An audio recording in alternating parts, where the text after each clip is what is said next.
donc maintenant, vous présentez le projet Open Collector de Doctrine.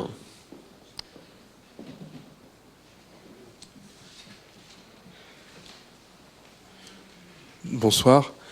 Je vais donc faire une introduction qui doit être très très rapide, puisque le plus important, c'est ce que va vous montrer Florent Tétart. Le projet a été mené par 4 acteurs qui sont PMB Service, Jury Connexion, Mondeka et Gide. Pourquoi ? Parce qu'en fait, on est parti d'un vieux rêve que Jury Connexion a mis en place en 2007, qui était de dresser un catalogue de tout ce qui était publication juridique libre. C'est-à-dire que, en fait, le projet que nous avons, et d'ailleurs qui est le commun numéro 1, c'est de commencer à côté de l'open data, mettre en place l'open science juridique. C'est-à-dire la possibilité de se retrouver dans toutes les ressources libres, librement disponibles sur Internet, de la doctrine. Alors, doctrine considérée au sens large, c'est-à-dire, c'est pour nous, par exemple, un rapport public, c'est de la doctrine aussi. Hein. Un rapport parlementaire de la doctrine. Voilà.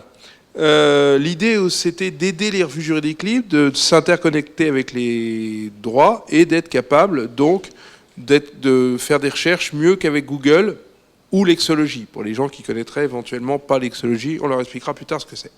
Voilà, notre cible, les professionnels du droit, les étudiants, les chercheurs, voire les vulgarisateurs. Et là maintenant, qu'est-ce qu'on a fait ? On a mis au point une sorte de grande moissonneuse qui permet de récupérer et de référencer les données juridiques libres. Et c'est là que Florent intervient. Bonsoir, exercice un peu difficile. Alors, Arnaud, tu peux nous emmener sur le prototype du catalogue. Donc évidemment, Open Collector, c'est d'abord un catalogue qui vise à recenser essentiellement la doctrine libre. Donc vous allez découvrir un petit peu voilà, la page d'accueil du catalogue, où vous retrouvez une présentation rapide des sources qui ont alimenté ce catalogue. Bien sûr, ce nombre de sources est amené à s'enrichir, hein. On va le voir juste après.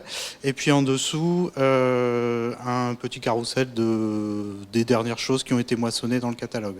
Alors c'est avant tout un catalogue, du coup on va commencer par faire une simple recherche. Donc dans la case à droite, on va taper climat, hein, un sujet au hasard en ce moment. Alors, évidemment, on trouve tout de suite quelques doctrines. Alors ici, issues de HAL principalement. Je ne sais pas si vous connaissez HAL un peu. Les archives ouvertes, essentiellement dédiées aux articles scientifiques.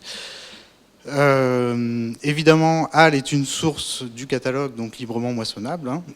Pour la plupart des ressources de HAL sont accessibles en open data, tout simplement.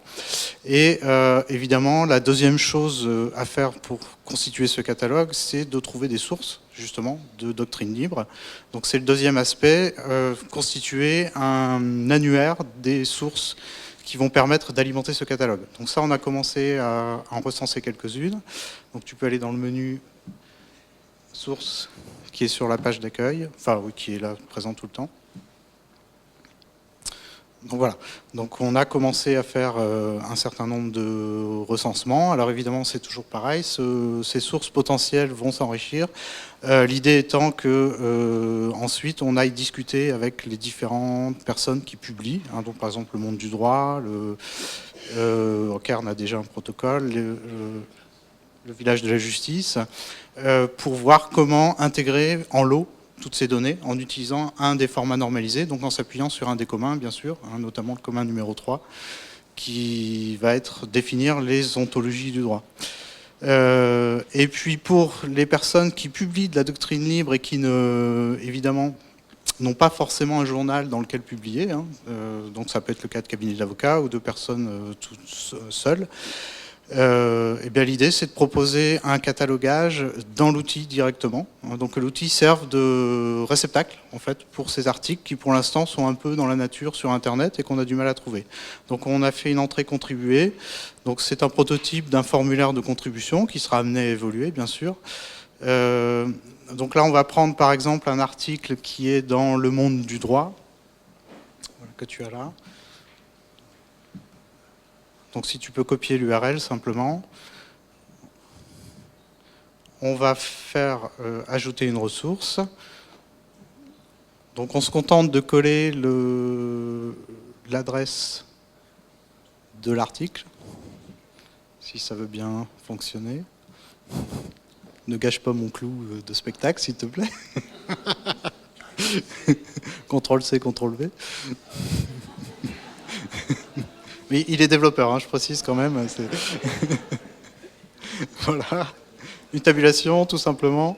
Voilà. Alors là, on interroge en fait le site du Monde du Droit et on essaye de récupérer automatiquement les données qui sont dans la page. Donc là, on a le titre qui apparaît, ce qui veut dire qu'on a trouvé des choses. Hein. Et ensuite, on fait simplement ajouter. Et là, on va obtenir un formulaire qui est un peu plus détaillé, donc qui va nous donner un résumé de ce que contient l'article, alors qui est fourni par l'éditeur en question, évidemment. Hein. Et puis l'auteur. Donc si tu cliques sur l'onglet, voilà. Et surtout, chose intéressante, les citations qui sont présentes dans l'article. Voilà. Donc si tu cliques sur une des citations ici, non, tu cliques, voilà. On arrive sur l'article en question dans Légifrance. Hein, donc voilà, là on est vraiment dans l'open data, le link data, hein, faire des liens vers l'extérieur. Et puis ensuite on l'intègre simplement dans la base en l'enregistrant. Ah oui. On doit préciser quel type de document c'est, bien sûr. Voilà, tu recliques dessus. Non, en dessous. Voilà. Donc là, on a un article qui est pré-catalogué et ensuite on le valide pour qu'il rentre dans le catalogue. Alors bien sûr, l'étape de validation sera faite par des personnes qui ont été évaluées pour voir si elles ont les aptitudes nécessaires à évaluer la qualité d'un article. Donc voilà, tu fais simplement valider. Et puis on obtient une URI donc pérenne hein, qui nous donne la référence de cette ressource dans le catalogue. Voilà un petit peu le processus et la démarche. Alors,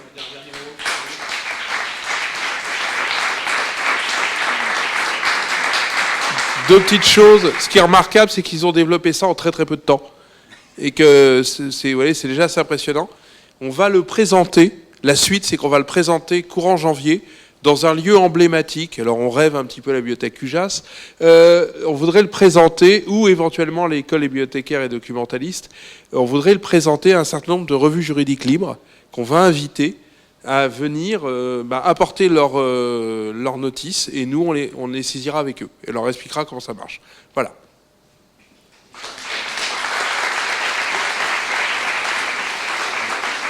Un tout petit mot pour voilà, les développeurs de PMB Service qui sont là, qui ont contribué au projet, qui ont donné de leur temps. Bravo.